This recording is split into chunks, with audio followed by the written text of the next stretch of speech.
Hi, my name is May Groen, and I'm going to be showing you how to properly tack up a horse Western style. This is my daughter's horse, Sunny. He's in his early 20s, quarter horse, Palomino quarter horse. We've had him in the family for about 15 years. But first we're going to start with the pad. This is the saddle pad. And before I forget, I just want you to know that we did thoroughly groom him, and he's all clean and ready to go. His feet are picked out and his back is brushed. You don't ever want to put a saddle on a dirty horse, then you're going to get a sore back. The horse is going to get a sore back. So anyway, this is called a saddle pad. We're going to look at it and make sure that there's nothing that could poke him, like a burr or a thistle or some kind of sharp thing. Make sure it's clean. We're going to set it up on his back, up forward, and slide it back into position.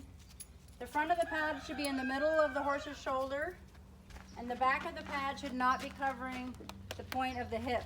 It should be in front of the point of the hip. So it should be in the middle of the horse's shoulder. So here's the saddle. This is a heavy one.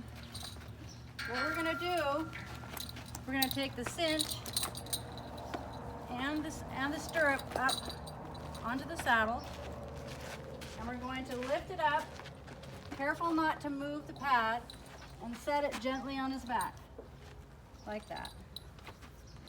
Then we're going to walk over to the other side. When you walk behind a horse, put your hand on their hips so they know that you're there. We're going to check everything from this side. We're going to let the cinches down. This saddle is a double rig saddle with a front cinch and a back cinch. We're going to let everything down carefully, not to hit him in the leg. We're going to lift the pad up into the gullet of the saddle to take the pressure off the withers.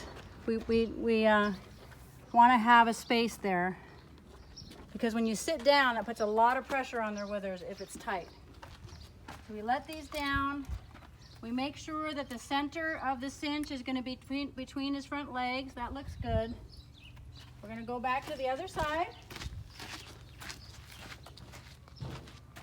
Now I'm kind of noticing that the pad is a little bit crooked here, so I'm just going to adjust it a little bit. Make sure it's not crooked. That looks better. This right here is called the latigo strap.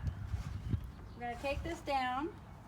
This is the latigo, and this is the cinch. When you have two cinches, it's really important that you do the front cinch first. The rule of thumb to remember is you never want a saddle attached to a horse with only the back cinch attached. This is the main cinch. This is the one that keeps the saddle stable. The back cinch only helps keep the back of the saddle from popping up. So we're doing the front cinch first.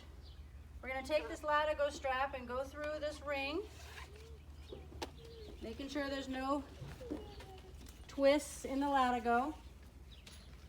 Go through this top ring again, down through this bottom ring, and we just tighten it just a little bit. We don't tighten it all the way the first time. If you always tighten your cinch all the way the first time, your horse is going to start hating being saddled.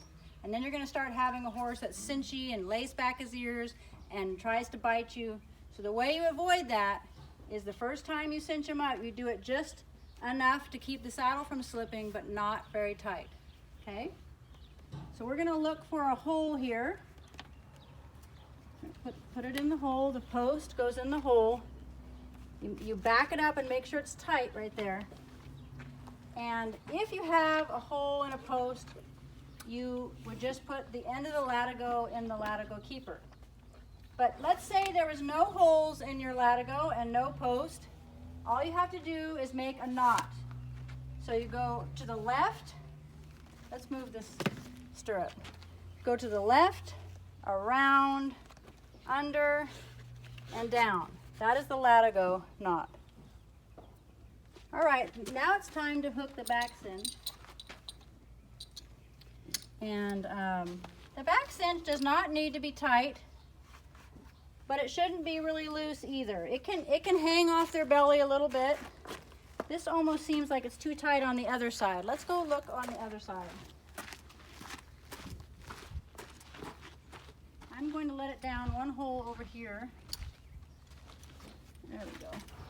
That's a good, see how it's a little bit loose? But if you have it hanging too long, there's a chance they could get their back foot caught in it when they were running. So you don't want it too loose either. The purpose of the back cinch is to keep the back of the saddle from popping up. Some saddles don't have them. So that's the saddle. All ready to go.